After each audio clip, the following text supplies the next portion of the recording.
రావడం, దీనికి స్వాగతంగా టౌన్ అధ్యక్షుడు, మాజీ కార్పొరేటర్లు నేను ఇంతగానో పార్టీతో కష్టపడుతూ మంచి ప్రజల మన్నన పొంది ఈరోజు నన్ను కాంగ్రెస్ భవన్లో ఇన్వైట్ చేసినందుకు నాయకుడుగా దీనికి దీనితో పాటు కమిటీ పెద్దలు కానీ చాలామంది గంగారెడ్డి గారు రాజపతి ప్రసాద్ గారు సుధాకర్ గారు ఇవంతా ఒక్కరిని క్యాప్తో చూస్తూ ఉంటే చాలా గొప్ప వ్యక్తులు టౌన్లో ఉన్నారు, పిల్లలు ఉన్నారు. వీళ్ళు నన్ను ఇన్వైట్ చేయడం నేను నేరుగా మర్చిపోతలేను. నేరుగా సొంత ఇంటికి వచ్చి ఈరోజు నా ప్రజలకు నా కుటుంబంతో కలుసుకున్నంత సంతోషం నాకు అనిపించింది. ఎందుకంటే నా రాజకీయం శివాజీనగర్ నుంచి చిన్న స్థాయి నుంచి కౌన్సిలర్గా నేను 1981లో కౌన్సిలర్గా చేశాను. అప్పుడు ఓడిపోయినప్పటికీ సింగిల్ విండో డైరెక్టర్గా గడిలో ఉంది. నిజామాబాద్ అక్కడి నుంచి రాజకీయంగా స్టార్ట్ చేశాను. తర్వాత మున్సిపల్ కౌన్సిలర్, తర్వాత రెండోసారి కూడా 2 సార్లు కౌన్సిలర్ నిజామాబాద్లో. ఎందుకంటే నా రాజకీయంగా నాకు జన్మనిచ్చిన స్థలం ఏంటంటే నిజామాబాద్ శివాజీనగరే జన్మనిచ్చింది. ఈ నుంచే ఈరోజు అంచెలంచెలుగా రాష్ట్ర లెవెల్లోనూ దేశ లెవెల్లోనూ ప్రపంచానికి పోయేది బీజము నిజామాబాద్ నుంచే వేయడం జరిగింది. ఈరోజు కాంగ్రెస్ పార్టీలో నాకు రియల్గా కౌన్సిలర్ స్థాయి కానీ, ఒకసారి చైర్మన్, హౌసింగ్ కార్పొరేషన్ చైర్మన్, ఒకసారి యుక్కల్లో ఎమ్మెల్యేగా కాంటెస్ట్ చేసేందుకు అవకాశం వచ్చింది. తర్వాత 2 సార్లు రాజశేఖర్ రెడ్డి గారు, కిరణ్ కుమార్ రెడ్డి గారు కూడా ఎమ్మెల్సీగా రిలీజ్ చేయడం జరిగింది. ఎందుకంటే నిజామాబాద్ జిల్లాలో చాలా ప్రముఖులు ఉన్నారు. ఆ సమయంలో పెద్ద పెద్ద వ్యక్తులు ఎమ్మెల్సీ ట్రాక్లో ఉంటే అసలు సమయంలో నన్ను గుర్తించి సోనియా గాంధీ గారు గుర్తించి నన్ను మళ్ళీ 3వ ఇవ్వడం, 3వ ఎమ్మెల్సీ అవ్వడం, తర్వాత కార్పొరేషన్.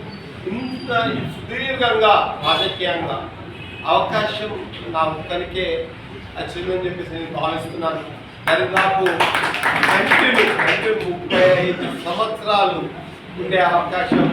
ఇది ఎలా జరిగింది అంటే నిజామాబాద్ ప్రజల యొక్క ఆశీర్వాదము, దేవుని కృప, దేవుని ప్రార్థన వల్లనే నాకు ఈ అవకాశం. ఎంతోమంది మీరు చూస్తూ ఉన్నారు, మీరు ఎంతోమంది కలుస్తూ ఉన్నారు, కానీ అవకాశం ఎవరికి రాలేదు.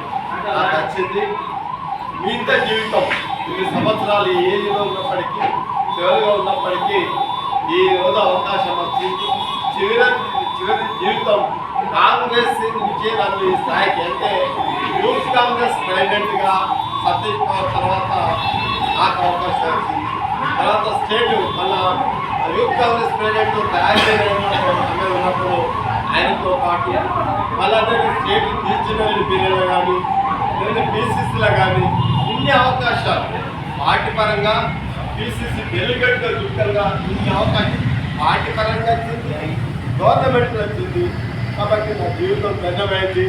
కాబట్టి ఈ ఇంత స్థితికి రానికి ఫస్ట్ విత్తనం పెట్టింది నిజామాబాద్ ప్రజలని మీ అందరితో మనవి చేస్తున్నాను. నిజామాబాద్ యొక్క ప్రజల యొక్క ఆశీర్వాదంతో ఈరోజు రాష్ట్రము, దేశము, ప్రపంచంలో కూడా చాలా విషయాలు క్రిస్టియన్ మీటింగ్ అటెండ్ చేసి స్పీచెస్ ఇవ్వడం జరిగింది. కాబట్టి నేను ఈ అవకాశం చివరి దినాల్లో నేను ఖచ్చితంగా పార్టీ క్షేమం కొరకు, అందరూ అన్నారు ఏం కమిట్మెంట్ ఇచ్చారు, నో కమిట్మెంట్, కాంగ్రెస్ పార్టీ ఉండడమే కమిట్మెంట్. ఇక అంతకన్నా గొప్ప ఇంతకన్నా ఇచ్చింది ఏం లేదు. కాబట్టి పార్టీ కొరకు పనిచేయడం, పార్టీ ఏ ప్రోగ్రాం చెప్పినా ముఖ్యమంత్రి సోనియా గాంధీ నాయకత్వంలో రాహుల్ గాంధీ గారు ప్రైమ్ మినిస్టర్ కావాలన్న కోరిక యువకుల్లో, దేశ ప్రజల్లో ఉన్న కోరికలు నెరవేర్చడానికి దానికి మన ముఖ్యమంత్రి గారు రేవంత్ రెడ్డి గారు కంకణం కట్టుకున్నాడు. తన శేషులో చేస్తుంది కాబట్టి ఆయన ఆదేశానుసారంగా మన వర్కింగ్ ప్రెసిడెంట్ మహేష్ కుమార్ గౌడ్, సుదర్శన్ రెడ్డి, మన ఎమ్మెల్యేలు కానీ ఇప్పుడు జీవన్ రెడ్డి కాంటాక్ట్ చేసే వాళ్ళ కానీ అందరి సహకారంతో వాళ్ళు ఏ పని చెప్పినా, ఏ పని చేయబట్టి ఆ పని కొనసాగిస్తూ నేను జిల్లా కాంగ్రెస్ మోహన్ రెడ్డి గారితో మన వేణు గారితో కలిసి వాళ్ళ జిల్లాలో ఏ ప్రోగ్రామ్ ఇస్తే వాళ్ళతో కలిసి ఉండడానికి ముందు పోతుందని చెప్పేసి, అదే రీతిగా బోధన ఎమ్మెల్యే రెడ్డి గారు, అదే రీతిగా మన నూరాబాద్ రూరల్ ఎమ్మెల్యే వారి ఇద్దరు సహకారంతో ముందు పోతానని చెప్పేసి మనవి చేస్తూ నేను ప్రతి ఒక్కరితో కలిసి మెలిసి ముందుకు పోతా అని చెప్పేసి మనవి చేస్తున్నాను. నాకున్న అనుభవాన్ని వాళ్ళు ఎలా వాడుకుంటే ఆ రీతిగా నేను జిల్లాకు కానీ రాష్ట్రానికి కానీ అందరికీ అందుబాటులో ఉంటానని చెప్పేసి కోరుకుంటూ సెలవు తీసుకుంటాను.